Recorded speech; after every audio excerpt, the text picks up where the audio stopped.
Erno Rubik, the inventor of the Rubik's Cube, once said, "Our whole life is solving problems." He was an architect and professor of architecture. His famous invention was initially created as a teaching tool to help his students understand 3D geometry. Since the Rubik's Cube was invented 50 years ago, roughly 500 million cubes have been solved, proof of the enduring popularity of puzzles. Puzzles are challenging, intriguing, and we enjoy working them out. Problems are essentially the same thing, but with a big difference. This week, let's reframe problems as puzzles and see what happens when we do. And all in the time it takes for you to breathe, reboot, and have a cup of tea. Episode 18. There's no such thing as a jigsaw problem. Part 1. No problem. Children are the wisest of souls. Have you ever wondered why they enjoy jigsaw puzzles so much? It's because they're puzzles rather than problems. Puzzles are exciting, mysterious, something new to work at and make sense of, a bit like the world in which they find themselves. Give a child a jigsaw and present it as a jigsaw problem, more likely than not, it will immediately become a chore, a bore, a completely unappealing task. In school, many of my subjects were graded with a problem-solving element. Problem-solving became something that we just had to crack on and get on with if we wanted to get good grades. I often wonder how much more enjoyable those subjects would have been if they were billed as puzzle-solving instead. 2 pages of maths problems to solve. Groans all round. 2 pages of maths puzzles to solve. Ooh, let's have a go and see how we get on. How we interpret and respond to challenges defines our experience more than the challenges themselves. A great example of this is the Japanese folk tale, Tale of the Two Frogs. Part 2. The Tale of the Two Frogs. Once there were 2 frogs who fell into a deep pit. "Well, we're in a tight spot," said one frog to the other. The other frog smiled.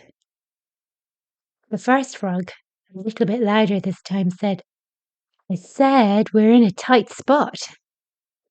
Again, no answer. The first frog got a bit annoyed.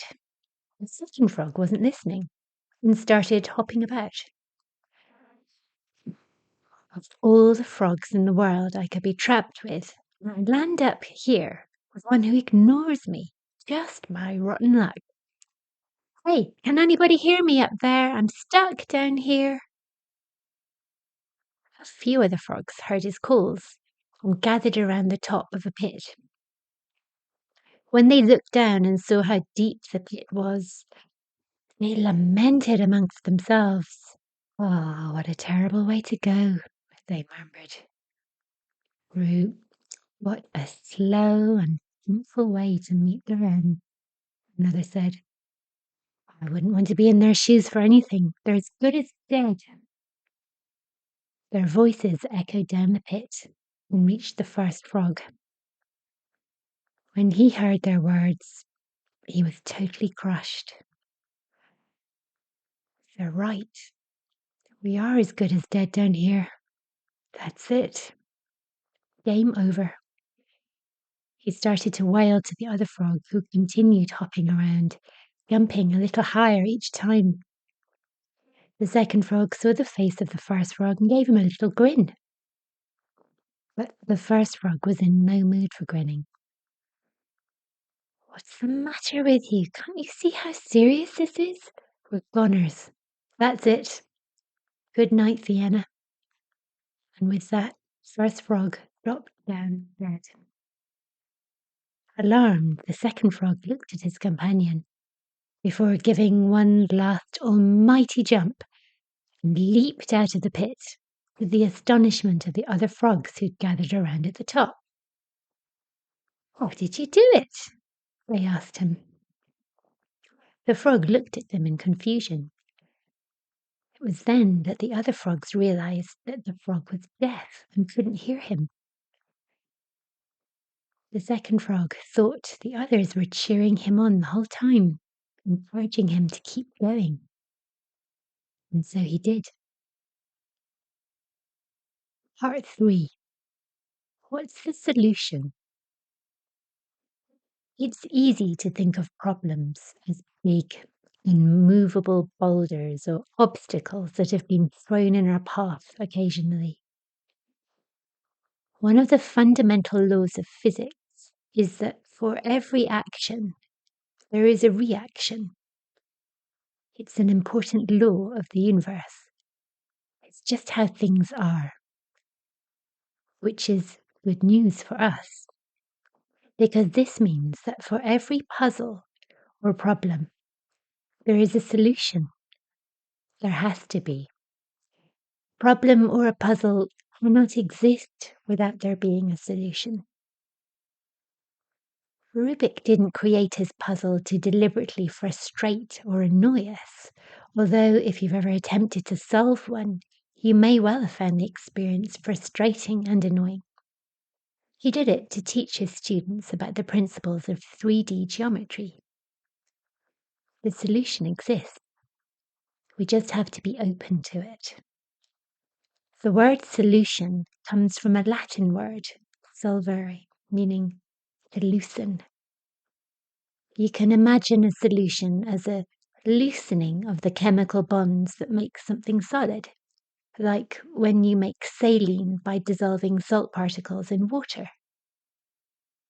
When we loosen the bonds of something, make it into smaller pieces, like the pieces in a jigsaw puzzle, for example, it's just a matter of choosing the right pieces to fit together.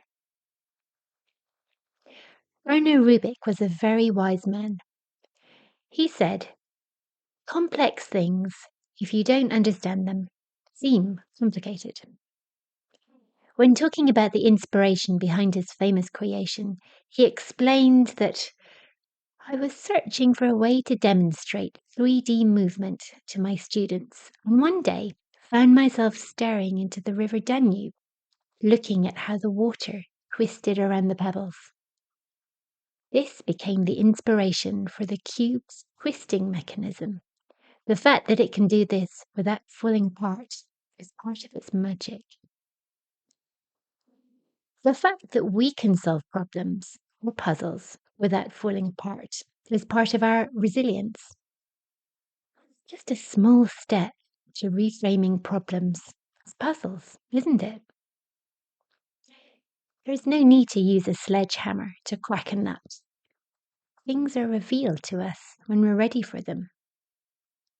So let's loosen the bonds of whatever it is we're grappling with at the moment and allow the solution to reveal itself.